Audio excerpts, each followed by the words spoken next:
Yo, yo, yo, yo, yo, what up? It's Mrs. Zoo Nation coming at you with a terminology I'm coming up with. Well, not a terminology, more of a like rant type thing.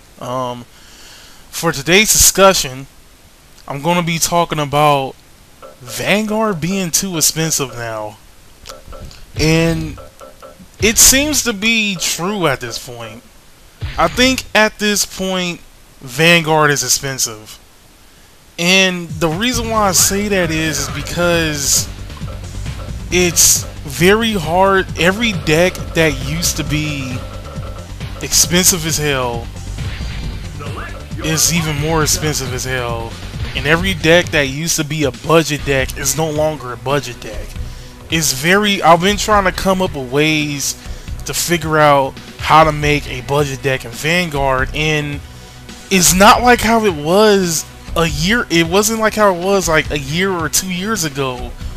And I like the thing a year or 2 years ago because it was a lot easier making a deck than how it is now. I mean, the only bad thing about making a deck 2 years ago was buying perfect guards, because perfect guards was always one of the key cards that was always the most expensive. And to me, it was like, if the perfect guard was cheap as hell, that means the whole deck is expensive. If the perfect guard was expensive as hell, that means the rest of the deck was expensive. And the reason why I say that is I remember when perfect guards was just such a big deal of trying to get. I would probably say a prime example is look at Genesis. Even though around that time Genesis has been like it was a new clan, it barely came out, you had a lot of stuff that came out, but I mean, if you really think about it, it was the most expensive thing because the perfect guards was like 15, 16, only up to $20 a piece.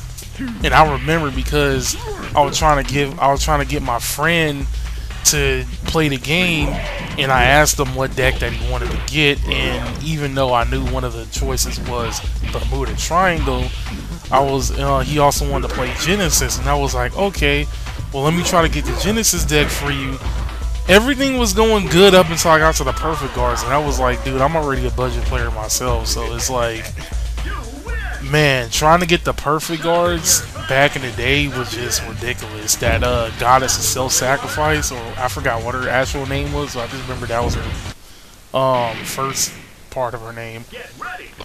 But she was like 15, 20, and I was like, okay, well, what if I do the thing where I give like 2 perfect guards and two what was the other one? Quintet walls, and call it a day, because I was already giving them like the trial deck to it and stuff like that, and a few other more things to it.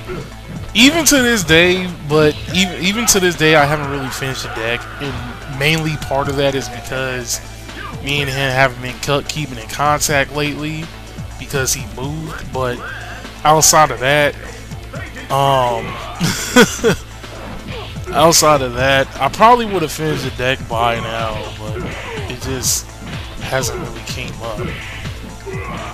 But if you really think about it, outside of that, the grade 3s they were kind of expensive, but not super expensive. But it was more like you knew that the grade 3s was going to be the most expensive thing in the deck, as well as the PGs. And like everything else is kind of like meh. It was like you wouldn't spend no more than like $5 for like a whole. You wouldn't spend no more than like $10 for a whole set or something. But I mean, the main core was like pretty much close to 50 at most, I probably would say.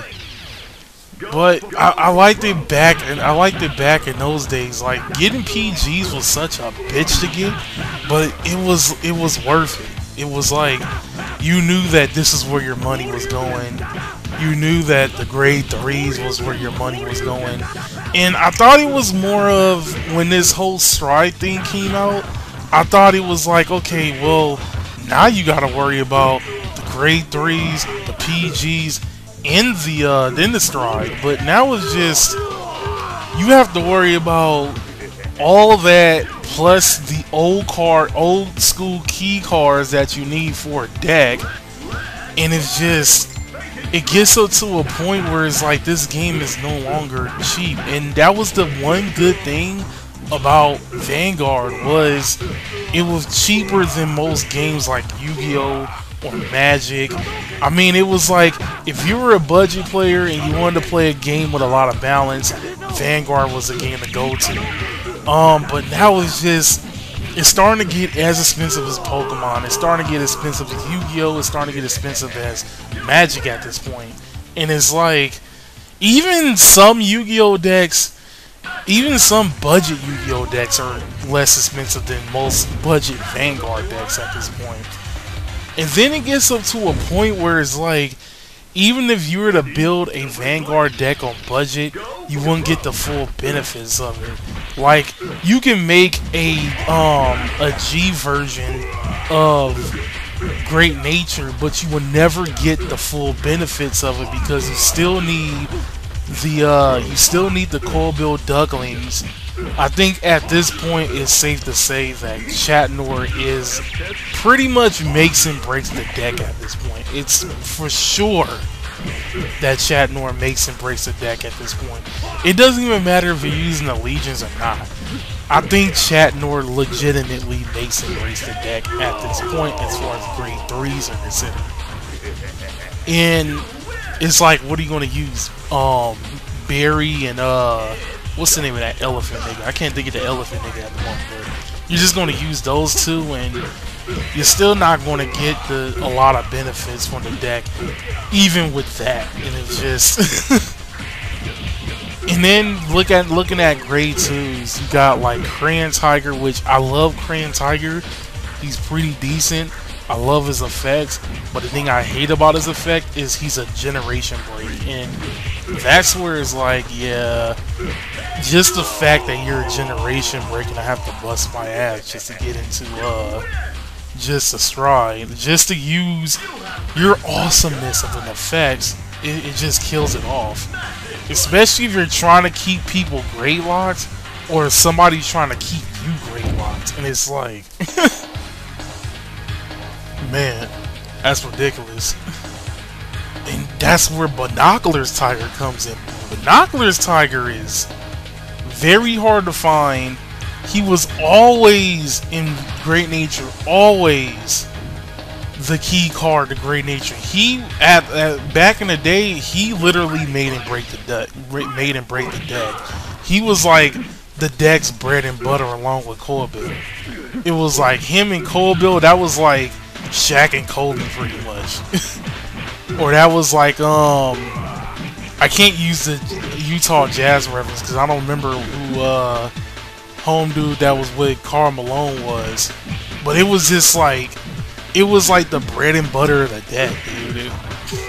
Pretty hella good. But now Binoculars Tiger, I think he's like 40 a piece.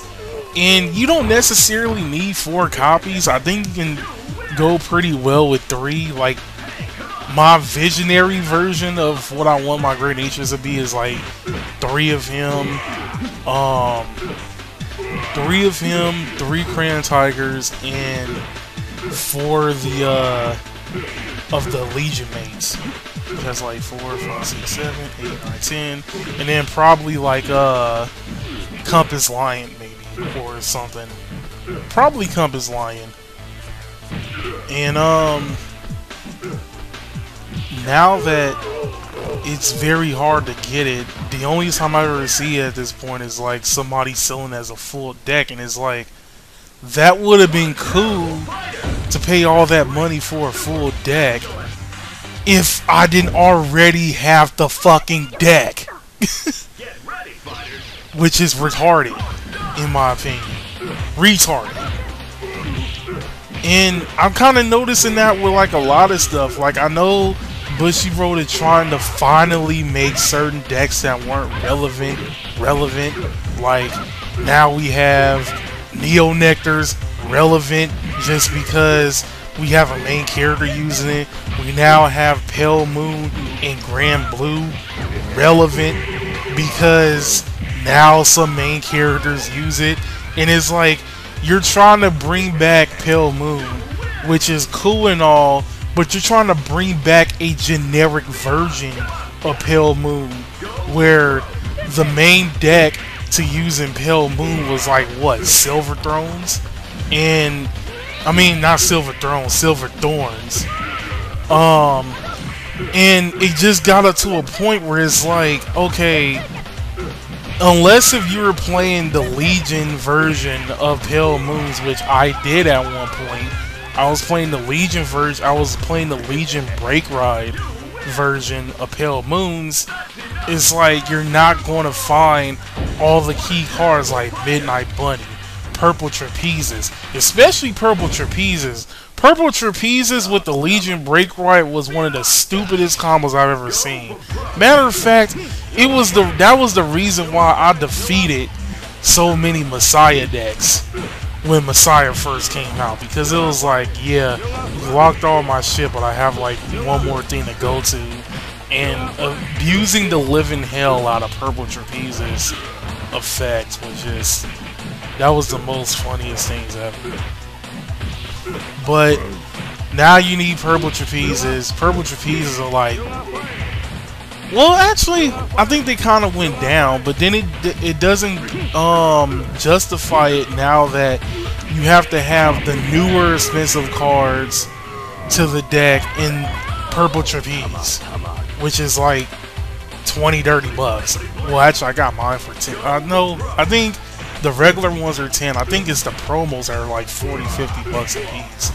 But you have like the regular ones, which is like 10 to 15 or 10 to 20 and whatnot, and then you have to get the other expensive stuff, which is like $5 a piece and whatnot. Then you gotta get like the Stride Fodder, which is like another $5. Well, actually, I think the Stride Fodder, I think you get for like $2 a piece at this point because it's still new. And striding isn't necessarily the biggest thing that Pale Moon has, unless you're playing Harry. Well, even if you're playing Harry, you don't necessarily need a bunch of the other ones. I mean, to be honest, you really need the one that came from the Fighters Collection 2015. You need let me see, the one Fighters Collection, you need the one from the trial deck, and you need the Masquerade Harry. You don't even need 4 of him.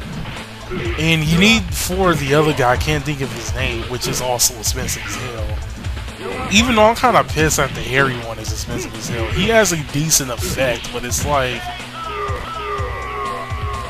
I don't know. I don't think it should be like a $40 card, and you have to get 2 of them.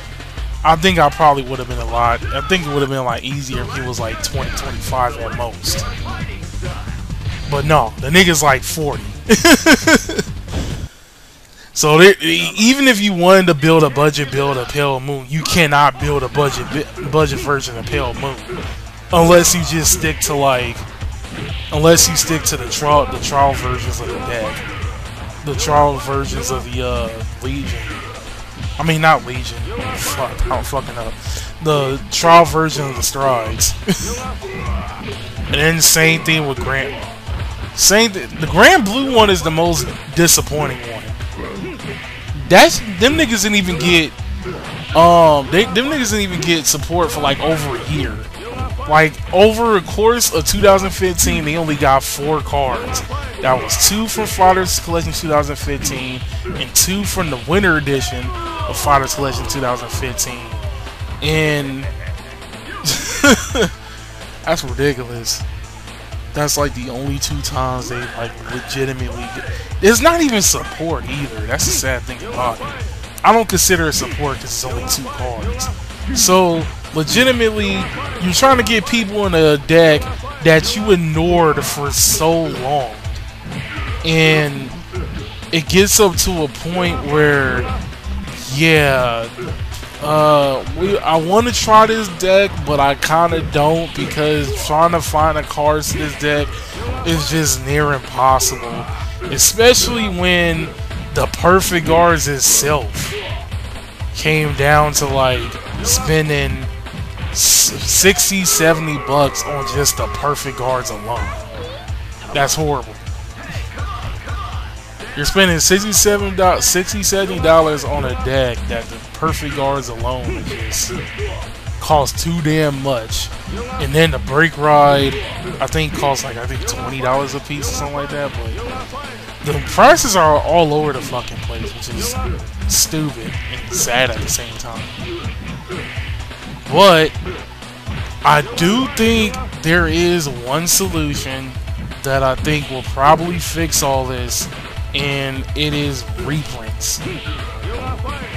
I mean, Yu-Gi-Oh! Used to be a super expensive game, even building budget deck, because if I remember correctly, according to Mega Capital G, a budget deck is like under 150. That's a lot of money, to be honest.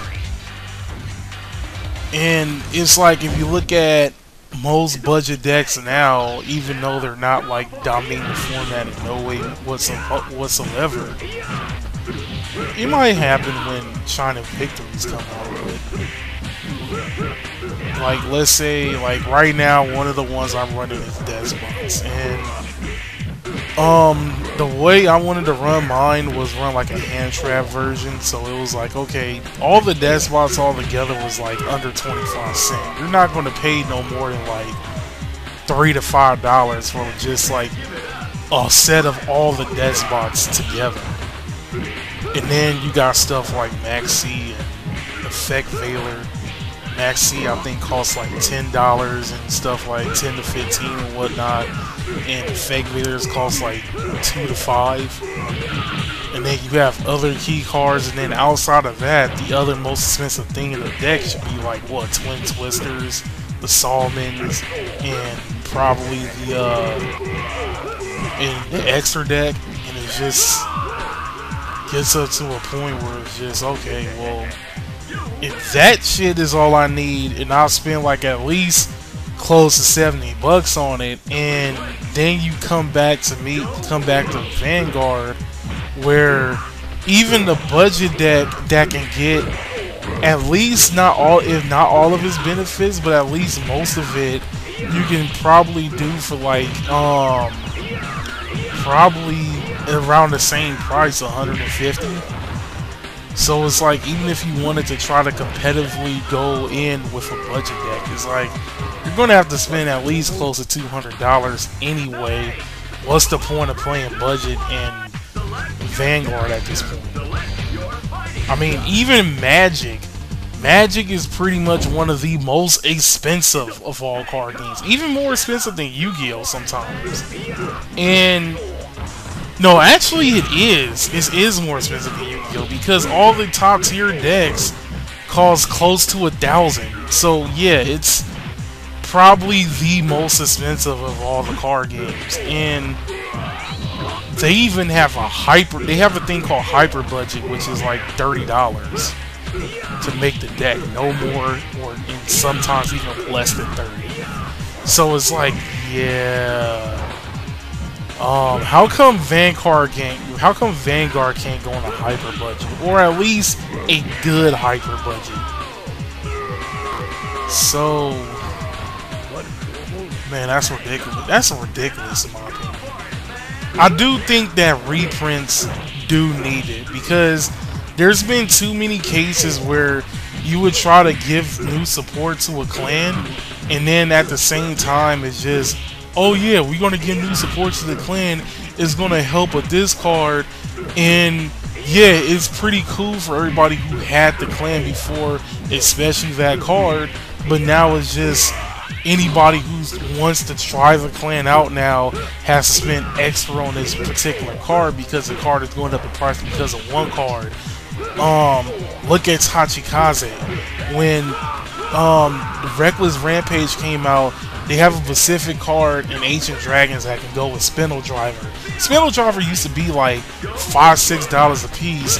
Now that nigga's like $20 a piece, and I don't even think you really need like a whole set, but it just retarded as hell that now A card that I wish I had a full set of, I need a new set of, and now that nigga's like 20 fucking bucks a piece.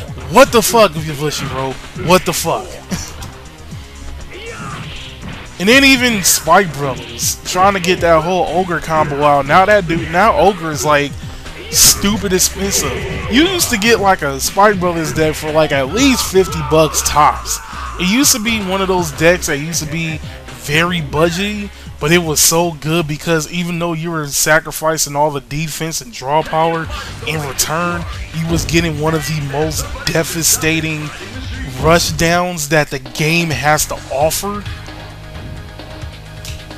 And you threw that whole budget idea away just because, for one, the Reckless Rampage set 2, and 2, because you won't do any goddamn reprints.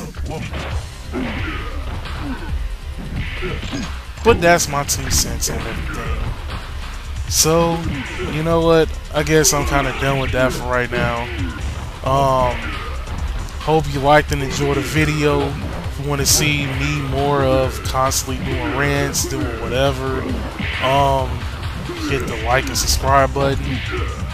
I am going to do deck profiles. It's just that too many of I'm not really satisfied to where my decks are right now. Like, I have a Battle Sister deck that I would love to finish, and is almost finished, but is not to where I want it to be finished. And I would not mind giving like a deck profile of my Battle Sisters, but it's just, there's a few cards that I still need to find, and once I find those cards, then maybe I will give a deck profile. Because in all honesty, I use strides in my build, but I don't necessarily need the strides until like the Battle Sister one comes out, which I hope everybody enjoyed that announcement, because I was like, it's about goddamn time. But anyway, I'm supposed to be doing that, and as well as trying to do like my first Bonds compilation to Vanguard. Man, I'm giving back to the community, bro. So I still, even though with all the faults that Bushiroad is giving, I still love this dude. But I'm ranting on for too long. I know this video is too fucking long. So hope you enjoyed it, and hope you also enjoyed me getting my ass kicked in this game that I'm playing as well. So this is Mississippi Nation signing out.